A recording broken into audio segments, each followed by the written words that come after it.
Sa linya na natin, Weng, Yun. si Senate President Vicente Soto III, SP. Magandang umaga, si Joel Siweng po ito. Magandang umaga po.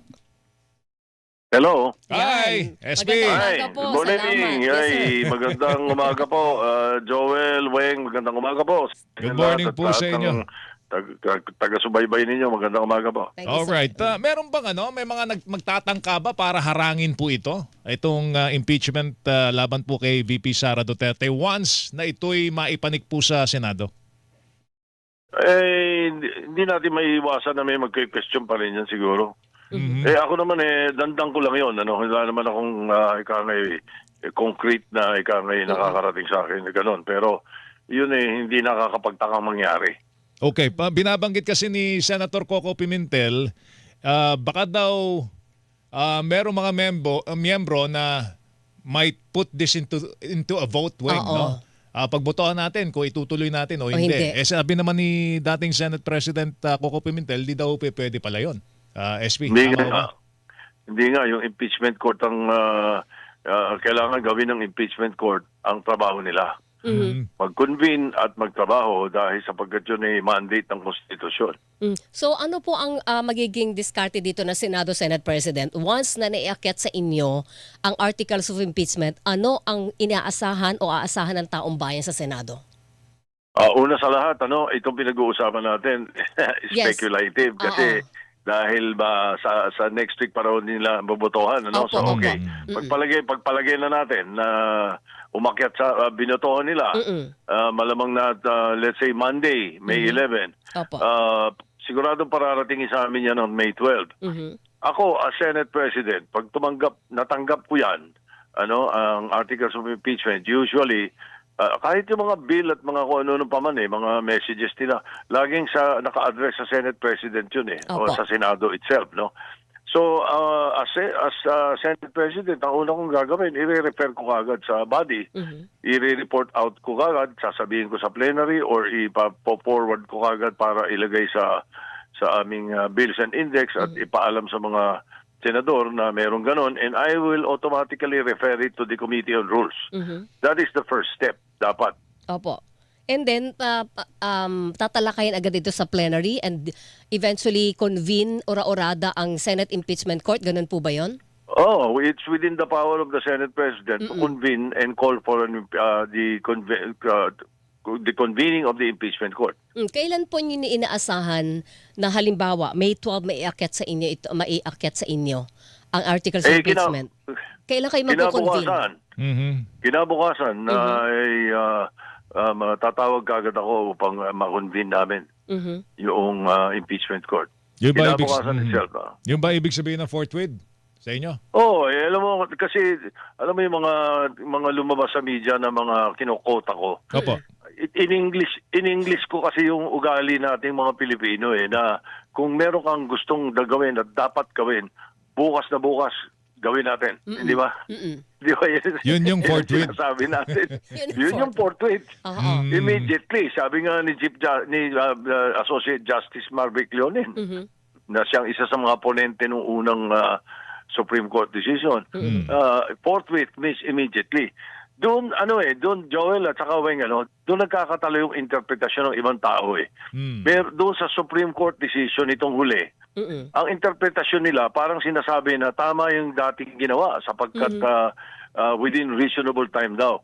Pero ang unang tanong doon kaagad, reasonable time ba yung February 5 pagkatapos June 10 ka tumawag? Exactly. Is that reasonable time? Okay. Ngayon, ano ibig sabihin ng Supreme Court do sa sinabi nilang within reasonable time naman talaga dapat? And then and forthwith yung konektado doon, Ang ibig nilang sabihin do sa within reasonable time, basahin mabuti ng mga namimintas.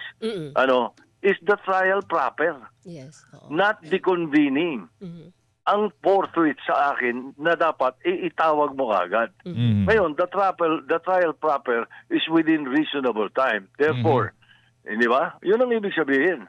Kaya tama yung Supreme Court decision nitong huli. Baka akala nila kumukontra daw sa sinasabi namin na forthwith is immediately. Hindi, forthwith immediately. Natanggap ko. Re-refer ko kagad sa dapat na aksyon.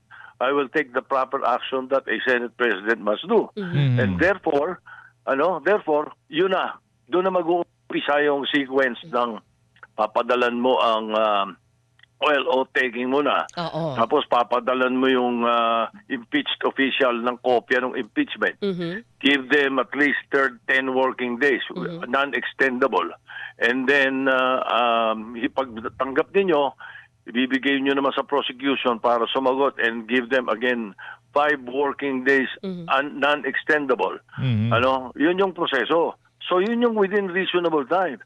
And then pag natanggap nyo ng lahat ito, pwede na kayong mag-pre-trial. Dapat mag-pre-trial because I learned from the hindi naman mistake, kundi I learned from the experience we had in the Corona impeachment na tanggap namin ng December. Si Chief Justice nagpadala ng December 26 na sagot. January 16 kami, nag-umpisa ng trial proper. Pagdating ng February, nagkakagulo sa mga presentasyon kasi walang pre-trial. Ang ginawa ni Senator Enrile noon, at ako yung majority leader niya, sinabihan niya kaagad ako na, teka, mag-pre-trial tayo in the middle of the trial proper dahil nagkakagulo. Hindi pa pwede yung nagbibiglaan, biglang nagsusurprise. Ika nga may mga bulagang pinipresenta, mga ganon. Hindi, So, ang gagawin ko dito, based on the experience, pre-trial muna before the trial proper. At yun naman kasama sa rules namin, which is suppletory namin yung rules of court. Baka lang malampasan natin, Weng. Matanong ko lang kay Tito Sen. Kasi ang feeling nung previous Senate leadership, itong Supreme Court decision recently is a vindication of what they did. Yes.